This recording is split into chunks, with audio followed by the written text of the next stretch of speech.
So what my co-founder and I really wanted to do was be able to create that opportunity for military spouses. I don't think that military spouses want charity. I do think that they truly just want the opportunity to help provide for their families or the opportunity to stay connected in something that's a little bit more consistent. Win all in, play my cards right. Up the ante, one blackjack all night. Roll the dice, let it ride. Water the odds, I got snake eyes. This podcast exists because of the team at CASCM. CASCM is a B2B content production company helping organizations create and share their stories. We aim to create space where businesses can build assets and drive revenue through writing and talking. Content creation should be enjoyable and accessible. At CASCM, we love helping make that happen. Learn more at cascm.com. I had a chance, Lisa, to listen to you on some other podcasts. And I say it's like pretty much everyone I think I've talked to that's been on a podcast. Like, it's such a good door opener, right? To learn about you, to learn about your business, to learn about the backstories. And it's almost like you can pick the conversation up in the middle in a way. Mm-hmm. Is that one of the reasons why? Because you've been on a lot. At first, I was like, oh, can I find her on podcast? And next thing I know, like, here's the list. I'm like, this is awesome. Yeah. Yeah. Well, no, I'm excited to be here. And there's some things that have kind of transpired over the last little bit that I think, a lot of people can learn from. And so it was good to, like you said, pick up, continue the conversation. So. Yeah, absolutely. So what's transpired in the last little bit? Like, what's one of those things? I think going on Shark Tank, it puts you in some pretty heavy limelight type environments. And so that's one of the things that kind of talks about the pros and cons of going on Shark Tank. And then it just kind of makes it a target on your back. So we were actually part of like a marketing scam that hit us pretty hard. So we actually ended up going into chapter 11, sub 5. So we've been in kind of a heavy process going with that to really like rejuvenate the company and come out of it. So Jeez. I think entrepreneurship doesn't necessarily have, just it's not all like rosy and sunshine. It's really like the ups and downs of growing a business. So I don't know if you want to talk about that or just kind of. Yeah. I talk about anything. Yeah. I mean, well, that's fascinating. I did not know that. Obviously, you all are a resilient bunch. Yep. I mean, clearly, right? You talked about, you're getting on here about moving a lot, but that's different. So like, what happened there with the scam that you're talking about that like led to this thing or whatever you can share? Yeah. So really, I think that with going on Shark Tank, it just puts you kind of in a situation where everyone looks you up or you go on national television. So actually just recently we went on national television for a Christmas date on the company on Fox. And I think when that happens, there's actually these predatory law firms that look at your website for ADA compliance. So it's something that we've always really tried to be on the up and up about. But when you own a small business, it's one of the things that you really have to look at to make sure that you're compliant on all these things. So there was another lawsuit. So I would say in growing a business, there's a few certainties. You're going to get sued. You're going to have difficult investor relationships. And, it's not all rosy and sunshine. There's a lot of ups and downs throughout entrepreneurship. And one of those things was actually a marketing company that reached out to us and was like, hey, we can get you this ROI. Let's put it on the back end of our Facebook and just real quickly set up. And those are kind of like the red flags that should come up. Like you should never set up a Facebook on the back end of somebody else's Facebook. It should be your own. So long story short, we got set up with them. They really just set up the system to be self-fulfilling for themselves. So we did text messaging with them too. And they created really the system where they were getting paid, but they weren't pass-through billing for us. So ended up in a situation where we really wanted to go after them for legal aspects. They wanted to go after us for legal aspects. And just the litigation as a small company is so expensive that we ended up deciding that the best thing to do was file Chapter 11, Sub 5. So we've been going through that process. And I think that it also kind of brought light to the fact that we are a for-profit company, but we do a lot of nonprofit work. So we don't have these huge profits. And really, the process is meant to keep companies and everything that they're doing at the forefront and continuing. Yeah. Geez, that's like a lot to take on. And was it Chapter 11 to like get away from it all? Like to just end this thing right now so we don't have to deal with this going forward? Is that what you're getting at? Right. Yeah. And that's what that process really does for you. It gives you just breathing room to be able to reorganize the company, which we've completely done a whole overhaul on. and just make it a more financially secure but still doing our mission that we set out to be able to do, which is help military spouses. Yeah. Did you feel at that point, like obviously, like, okay, strategically, like this is probably the smartest move to make this happen. Does it feel like on the other end of it, it's like, what are people going to say? Like what goes through you and your partner's mind when something like that happens? And you have like, there's other people relying on you, right? And there's a lot of stories about, Right, for sure. Yeah, and I think that's the most stressful part is we have all these jobs that is on our shoulders. We're paying people and providing for their families. But ultimately, it was also a little bit of a relief. I think that when you go on Shark Tank, people think you're a lot bigger than you are and you have a lot larger profits. Sometimes they think, you're helping military spouses, but, how are you doing that? I think what this whole process really allowed us to do was to be able to kind of set straight some of the things that, like we sell $200 to $300 handbags. And one of the things that always bothered me was the people that we're supporting can't always afford those. But being an American-made company and doing the mission that we are set out to do, it's expensive. And I think a lot of people don't necessarily understand that because they compare us against other handbags that are fully made overseas and have huge margin. But we're this little company over here in the United States just trying to do the best that we can and provide as many jobs as we can.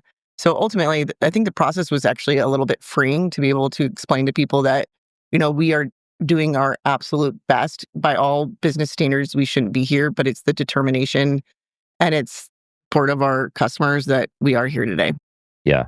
What's your stories, I would think too, like the bags stand for something. Like it's not just a bag. There's a story behind it. And then there's people behind it, right? And I think it'd be good to like maybe talk about your company, like even the name alone. I think that's fascinating, right? And as I came across it and how you all talked about it, I was like, wow, this is deeper than like, yeah, it's like you said, look good, feel good, right? You get that with your bag, but there's more to it. And I think that's what, if someone doesn't understand it, well, then maybe it's not for them. And I guess like when you're top of mind and you're on Shark Tank and Mark Cuban's investing, it's like, well, this means something else. And so people get their own stories in their head and they leave out all the stuff that actually is going on and what's important. But like maybe starting there with like the name of the company, what it means, the history behind that.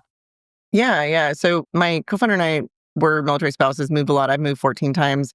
And really the business model came out of a necessity or a need. So back in 2011, there wasn't a lot of work from home opportunities. This was pre-COVID. And military spouses move frequently every 2 to 3 years. And we really saw a need for mobile, flexible income, specifically for military spouses. Right off the bat, when I was married, I was referred to as a dependent. And I thought that was a really strange word to refer to family members. But move after move, I really did start to feel dependent on him and his career. And I wanted to be able to do something for my country as well. Was really proud of his service. And so all those ideas really went into this distributed manufacturing model that was really positioned off of Rosie the Riveter, which is why we named the company R.Riveter. Really not standing on the sidelines, jumping into the economy and doing your part too. So how that works is military spouses make the parts and pieces from home. So on our signature line, we send a kit to them. Anything that they can do on a home sewing machine, they're able to do in their own time when it best fits their needs, and then they send it back to us. And so that's really the baseline behind the company. It started in an attic in 2011 and has really grown to a national network of military spouses today. I love it. Yeah. And that story right there, like, I don't know, like it just gets to you, right? In a good way. And like to hear that and what people are doing, like you said, like that whole background and your husband and your co-founder's husband, are they in the military together? Army Rangers, I believe. Is that right? Yeah. So when we first started back in 2011, they were actually working together on a really small camp up in Georgia. They were Ranger instructors. So not only were we moving a lot, but we also were relocated to this very remote area where there wasn't a lot of employers. And really when they saw our fragmented resumes, they were just like, oh, they're military spouses when you're around a military post. So you just kind of get that stigma that they don't want to invest in you because you're just going to be moving. And I get that being on the other side of it as an employer. I get that. But what we really wanted to do was be able to create a business that celebrates that and upholds it rather than it being a negative thing. Yeah. What camp was it in Georgia? Camp Merrill. Okay. Yeah. So it's right at the base of the Appalachian Trail. It's a really cute little town, but pretty far from expansive job opportunities.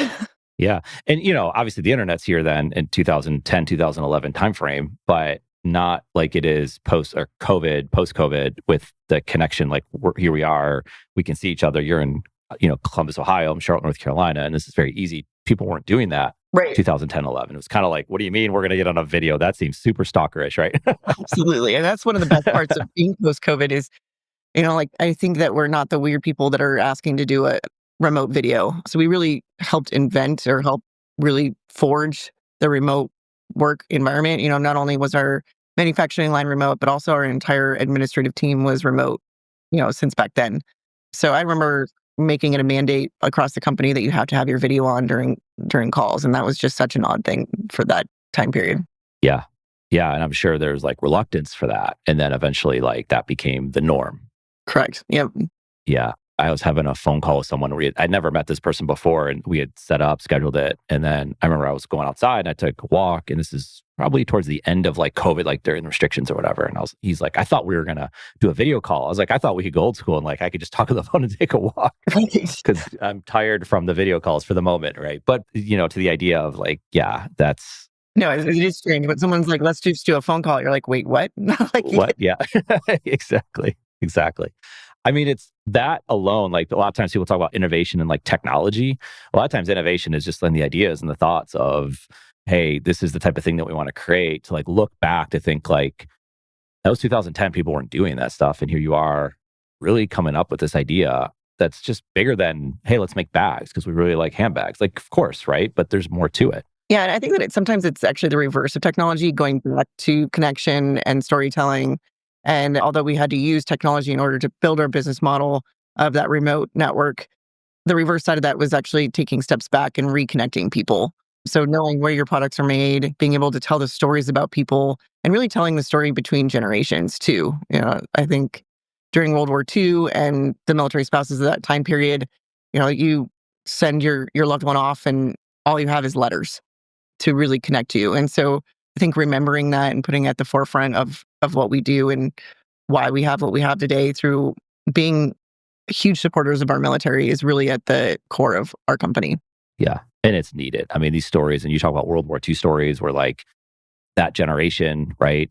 Aging, passing away. Like it's really, my grandfather was in the Navy, and we have these like coveted pictures of him and his wife, my grandmother, like when he returned, or the letters like you talked about. Or like the one picture you get right on the camp that's like kind of deteriorated over time, and like the stories behind that, they're coveted, right? Right. Yeah. And I think like a lot of that really like stemmed for me too, because also I had a grandfather that was in the Navy. He was actually a photographer on the USS South Dakota. And so he actually photographed the peace treaty. And so we have these like really amazing original photos from that era. And I just remember seeing those as a little girl and thinking, wow, this is really unbelievable that we have this. And how can we take this and make sure that the next generations get to see that and understand really the foundation of our, one of the major aspects of our country and who we are today. And so my co-founder and I really wanted to be able to take that and really give kudos to the women of that era too. We always think about the men that went off to war, but Rosie the Riveter, she went into factories when at the time it was very uncommon for women to work, and really came and helped their country when they could. And they made most of the planes and the ships and the ammunitions during that time frame. So the women of the era really did help win that war. Yeah. Against all odds, right? Against like so many people are probably against it. I can't even imagine. Obviously, I could never imagine like what that would be like. Like I have 3 kids, 2 of them are daughters, like to hear that story. And sometimes it's like they're into, let's say, handbags. That's a way to learn about the story. Like what a cool way to learn about it. Like it's not in history class where the teacher's like lecturing to you. It's like about handbags. Like what a fascinating way. Right. It's in a very organic way to be able to tell the story in a way that it really meets them today. And so we really try and do that through our storyline. And, even some throwbacks that, Rosie the Riveter had quality control numbers.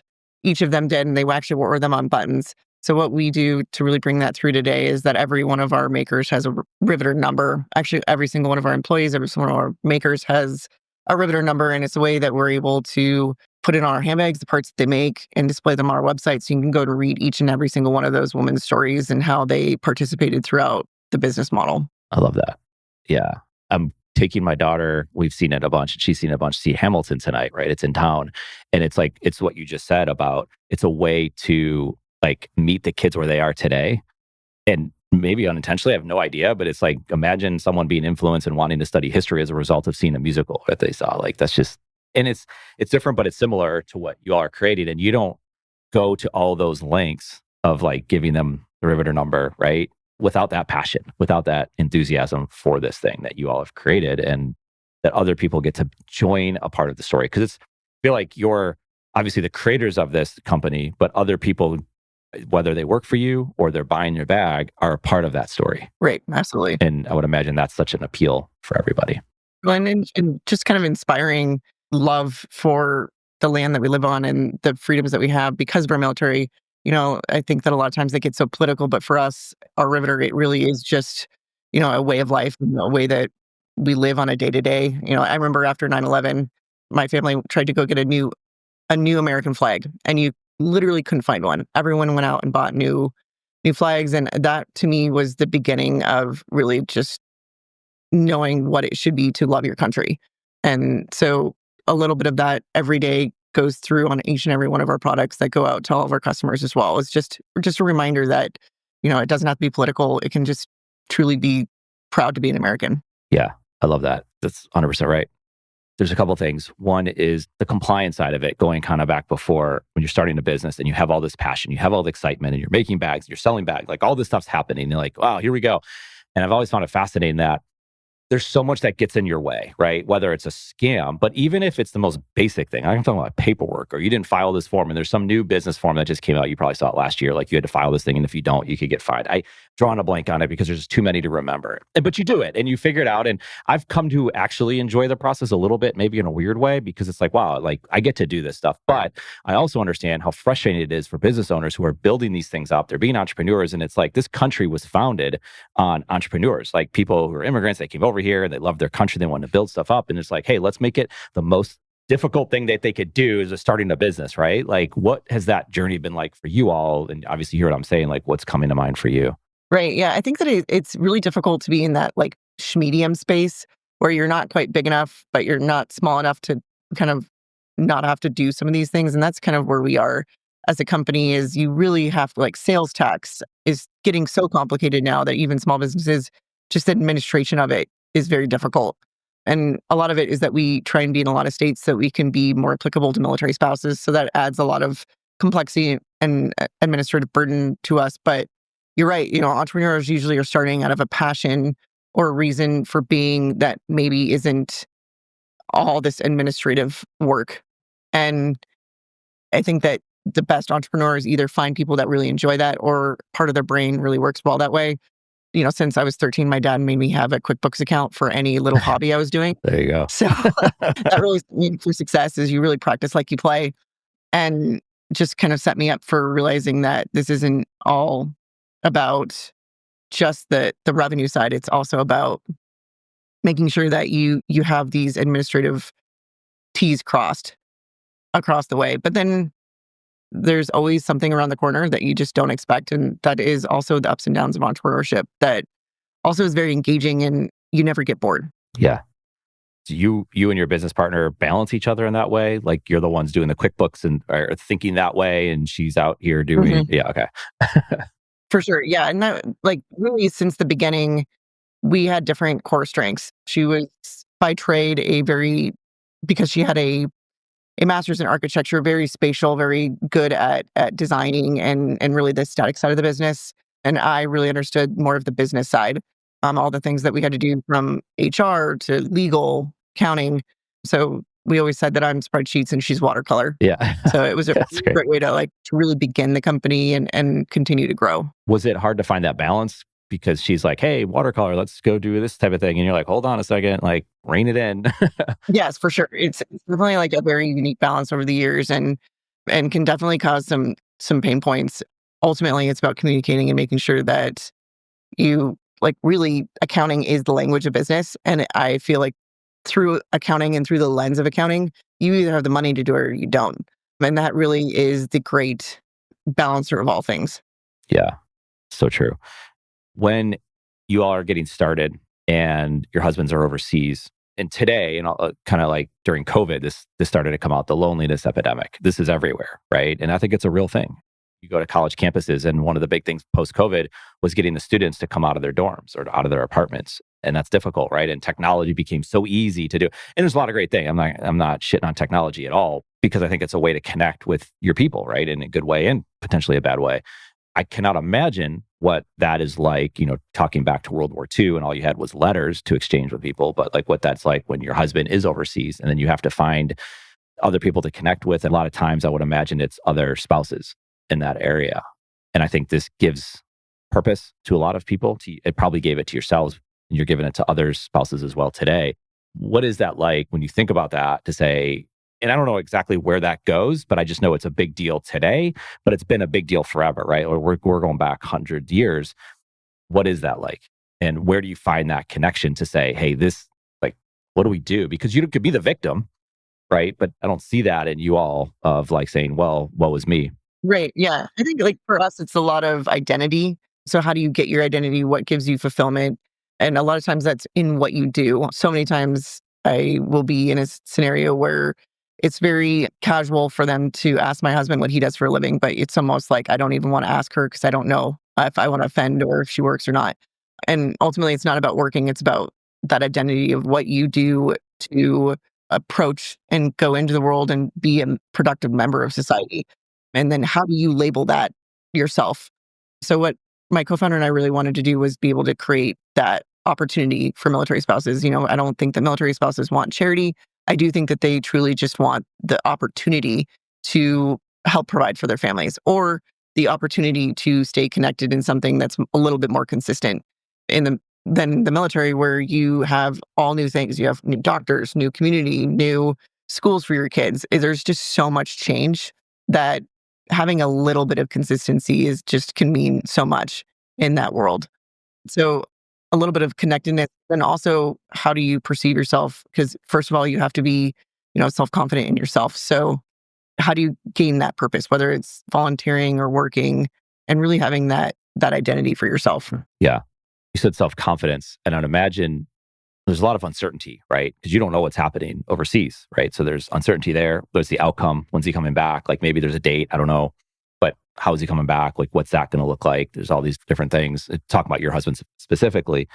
Self-doubt and uncertainty makes it hard, because I know like when you go into that place, or when someone goes into that place, it might be hard to do the work, but sometimes doing the work is the best thing that you can do because you're staying busy, your mind's occupied, like you have all this going on. Like, does that help, right? Because it's one thing to say it, it's just a whole nother thing to actually apply it and do it. For sure. I think that having something to distract you from those intrusive thoughts of like constantly worrying is really important. I've seen a lot of success from not only just the marriage, but then just longevity in the military, trying to retain military members. And that is a lot comes down to the spouse at home and how happy they are. So largely, that was another reasons why we really wanted to create R.Riveter, which is not just a way of making an income, but it's also a community of like-minded people that in like situations. So you can rely on each other for those moments, and you can say, hey, how did you deal with this?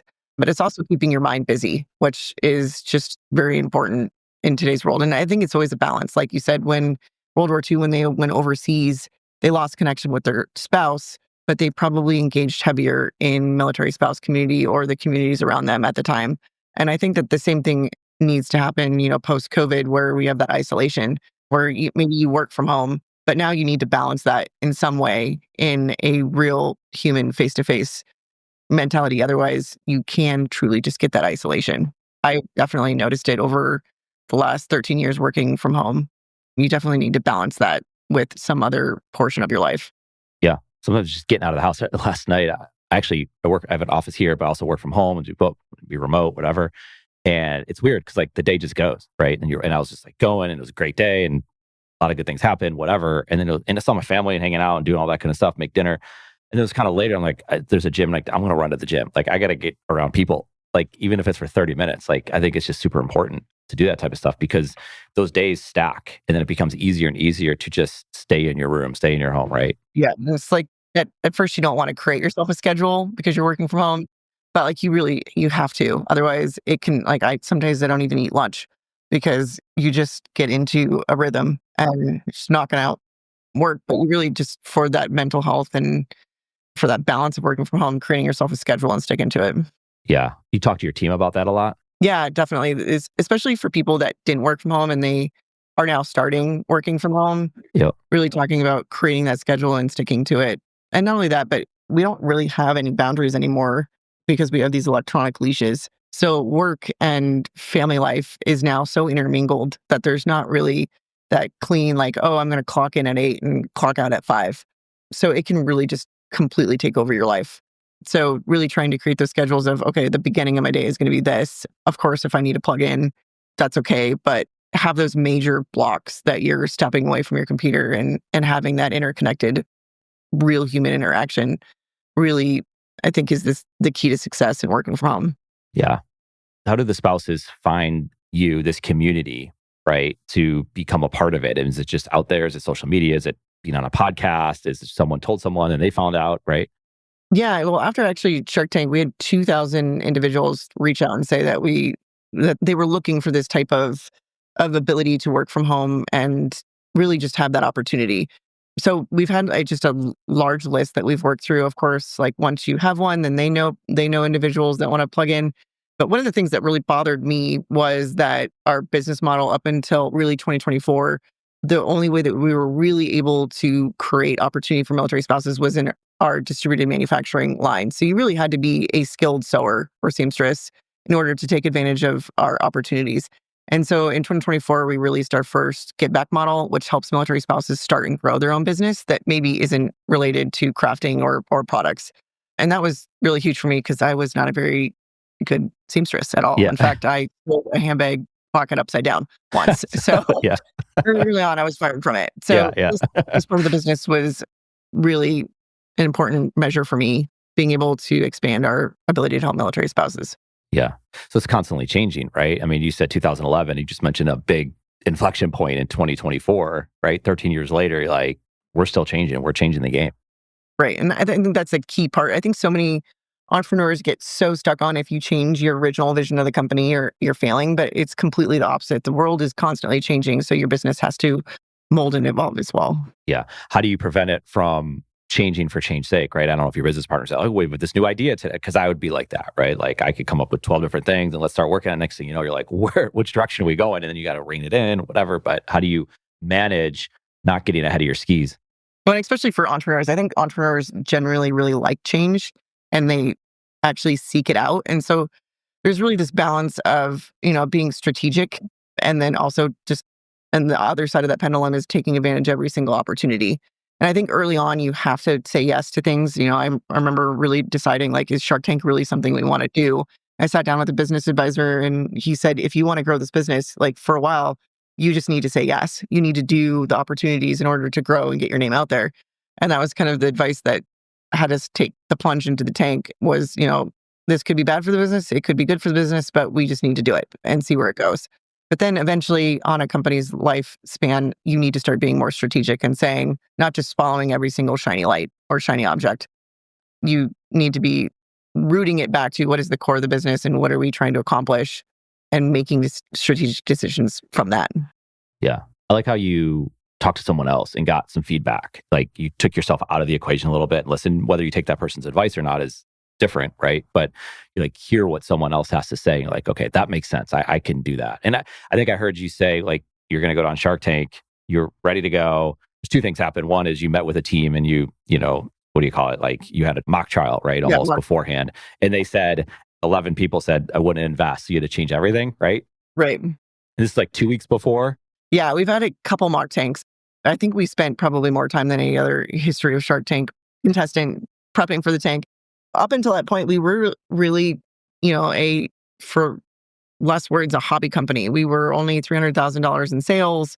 So even if we hadn't gotten a deal in Shark Tank, I think that just going through that process was the most beneficial thing that we could have done. It just really helped us say, okay, we need to grow up as a company and have our costing done, have all of this done. So we really just took a step back and started doing these mock tanks. We did it at an accounting firm. We did our investors, which was the one you're referring to, where 2 weeks before we did this mock tank and no one in that investment group said that they would invest in us. And they gave us really great feedback and we changed a lot. It really affected me because I was the one that was memorizing all the financials. So I had to read that 2 weeks before the tank. And then we also did a mock tank with my husband, and he was ruthless. I'm surprised we're still married today because he was by far the most difficult shark that we went up against. But I think it's really important that preparation is really the key to success. Yeah. But then you showed up and you like the night before, because this is when the doubt creeps in, is I think it's either late at night or early in the morning, Mhm. right? And then So you're like, true. why Yeah. are we doing this? Why are we doing this? Yeah. Yeah. So true. How do you take a deep breath in that moment and say like, okay, I think it was you who said, let's get a good night's sleep. Was that right? Yeah, I don't think I ate for 2 weeks before the tank, and that was when it was like, "We're good. We've got this." And I think that she compartmentalizes really well, and she was just like, "We're fine. We got this." I was rememorizing all those financials, so I think until I really did that prep work myself and I was mentally in a place where I'm like, "I've got this down," I was just a wreck. I'm like, "I don't know if this is the best thing for us." But that was really the benefit of having a co-founder is you were showing up when each other needed the other. And so it was right before the doors were about to open. And I remember looking at her and she just was like, I don't know if we can do this. Like, I'm terrified. And I'm like, no, we're good. We got this. And so it's that balance that you need. And it's the reason why we have different people to lean on when we really need them. Yeah. I see the same thing. I talked to my business partner, and I remember it was some years ago, and maybe it's towards the end of the year and it's kind of getting late and you're like, I don't know, and kind of doubting stuff. And he says like, hey, let's just take a step back and let's look at what we've built and what you've done and all these different things. And it was like, right. Like there's a time to sit back and like honor some of the stuff that you've done and not go 9 rounds with yourself, 12 rounds with yourself. And right. Right. I mean, I definitely think that we can be our own worst critics for sure. Yeah. And I do that with my team a lot, like just, hey, stop getting so down on yourself. Like really look at how far we've come, like every year. And really just having the humility to stop and ask for help too. I think that that's where a lot of entrepreneurs either succeed or fail is just saying like, hey, and asking questions.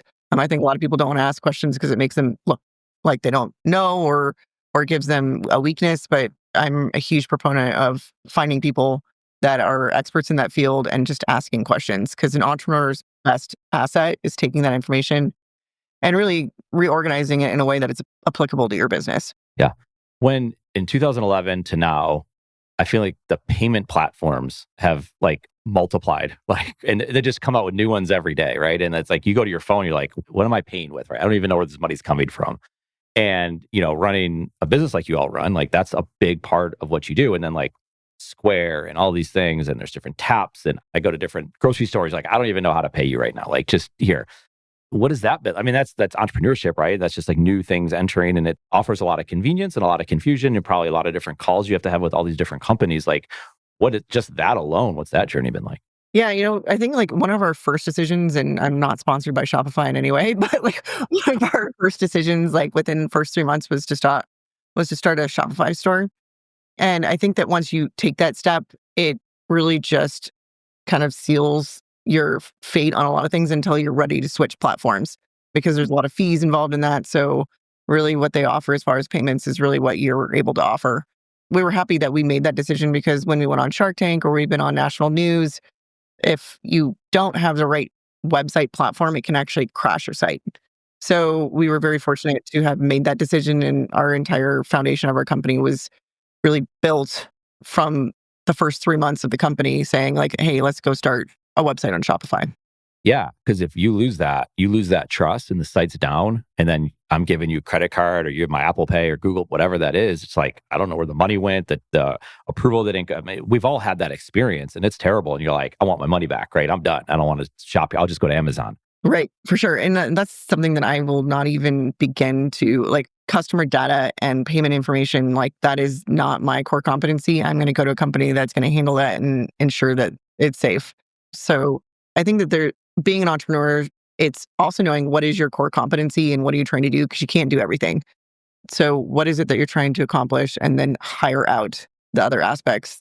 Don't try and reinvent the wheel on everything. Yeah.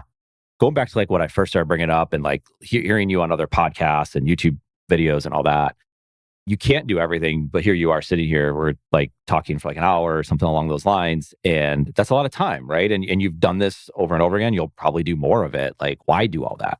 You all are making a decision because like you're very busy, right? You have a lot of things going on. You could be doing 100 different things right now. then you're here talking with me on a podcast, and you're talking with a lot of other people on a podcast. And there's obviously reasons for it. And I have my thoughts on it too, but I'm curious like what you think about. Yeah.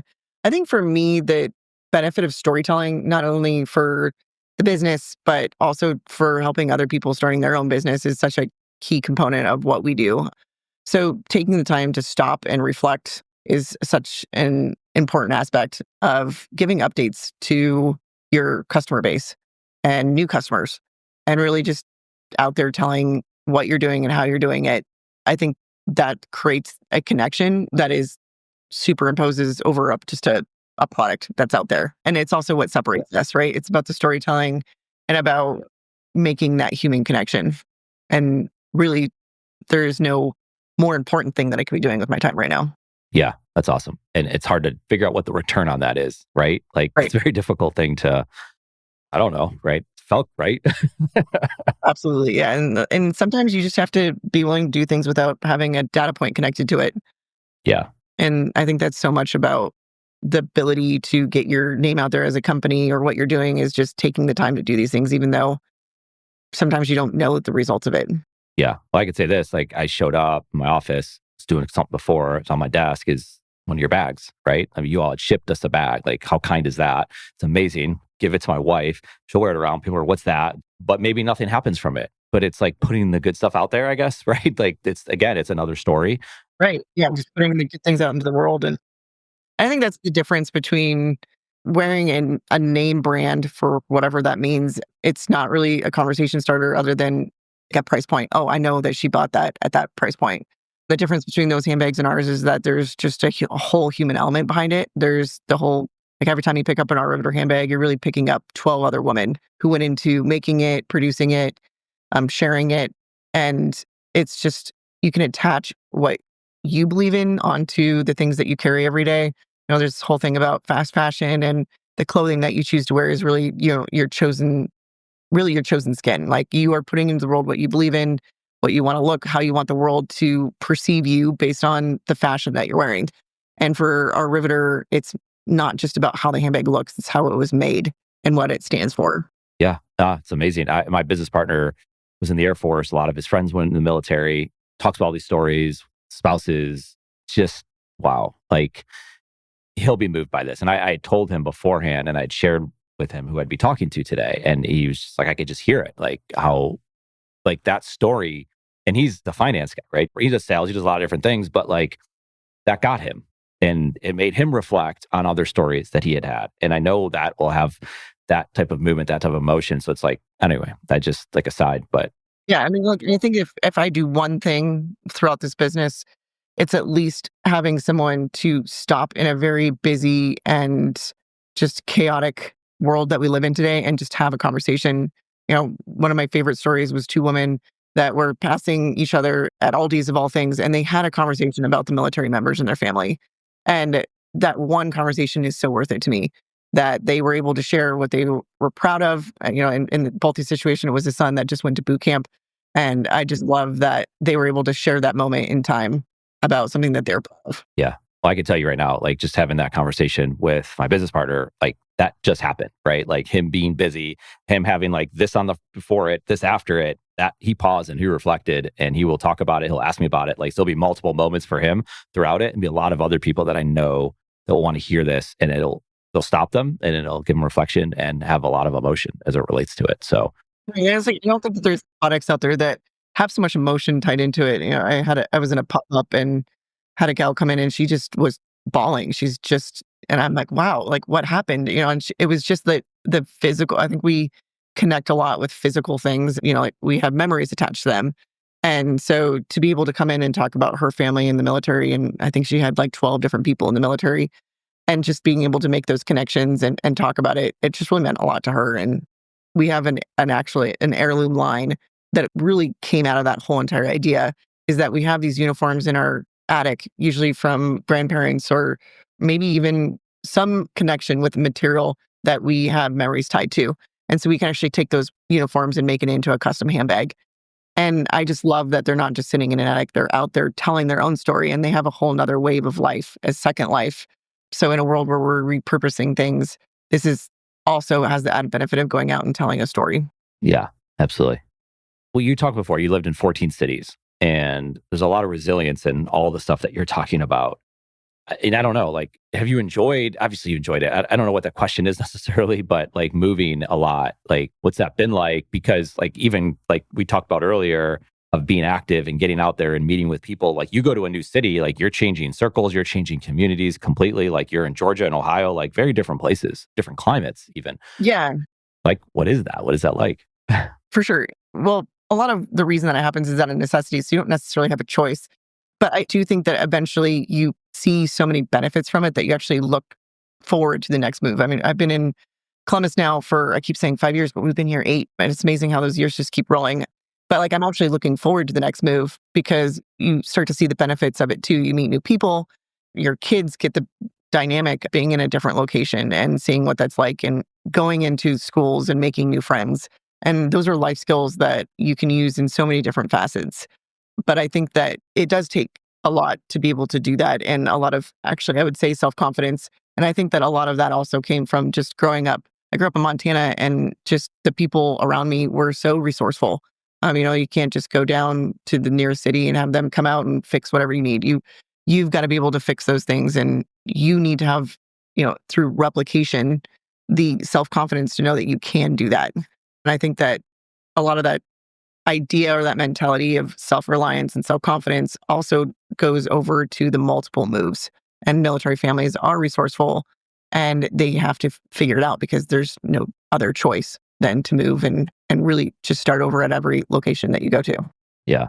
It's hard, right? Because I think a lot of people would move, but there's no necessity to like actually trigger them to actually do that. And I think if you have it, it's become part of you, like who you are. You look, like you said, you look forward to it. Because I think a lot of people would actually do it, but it's just hard.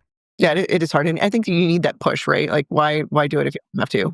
Like, there's a lot of statistics out there that say that kids that have moved and gone to college in different locations or gone to other locations for job relocations just have ability to meet problems in a different way. So it's just problem solving and figuring out how to tackle certain things because you're forced into that environment. Yeah. And you got to take agency for yourself, right? Like I think that kid thing of going to college and their parents aren't there, like it's different, right? They have their phone, they can text, like, what do I do here? And how do I do that, right? And that's great, but you can't do everything. Like you need to walk to the grocery store. You need to do this, right? You need to go talk to your landlord and stuff like that. And right. Yeah. I was just writing an article. Actually, they said, what is the best thing that your parents ever did for you? And truly it is, they didn't do everything for me. They made me do it. They made me write all my essays. They made me apply to colleges. And I think that we think we're doing our kids a favor by stepping in and forcing them to do these things or to even just get ready for school every morning. But they need to have that self-motivation to do those things. And those little skills that you're doing throughout the day as children, they multiply into foundational aspects of being a productive adult. yeah, it's like, I already graduated high school. I graduated college, right? I passed 4th grade math. Like, it's your turn. It's your turn to do these things. Exactly. That's right. You're right. Yeah. I mean, it is. It's nowadays, there's a lot of that. There's a lot of conversation around it. And, I don't know how much of it is just people talking from their soapbox or whatever, but a lot of it is true. And I think with your background, probably in the military, of like, you got to figure this stuff out, right? Like, no one's going to hold your hand every step of the way. Yeah, absolutely. The thing with running a business, no one's going to do it for you. It's on you. There's nobody's coming in on a white horse to save you. So figure it out. Yeah. Nobody cares. Like, they care, right? They care. They truly do care. But like, they also have their stuff going on. And this is like the who they, it's like all of it. What do you like better? Like, do you like the Montana or the city? Like, I don't know how far from Columbus you are. It's a growing city, so it expands out now. But like, do you like cities, towns, small towns, north, south? Like, do you have favorites? Or do you like it all? Oh, yeah. You'd rather be in a small town, you said?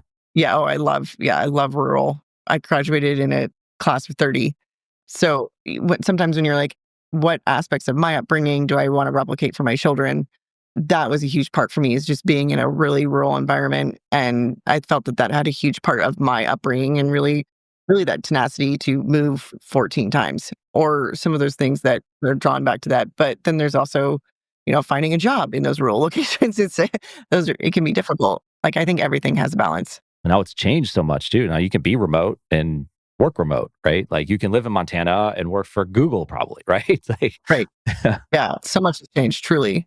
Yeah, since 2020, for sure. Yeah. Well, you have a store in our state in Southern Pines, North Carolina, and you don't need, I think your business partner did live there. And then she's since moved, since her husband, I think, retired, if I'm not mistaken. But you have the store and neither of you are there, but you have management there running that store. Like, that's the world you can live in today, where you don't have to live in the city where you're, where the actual store, the brick and mortar is.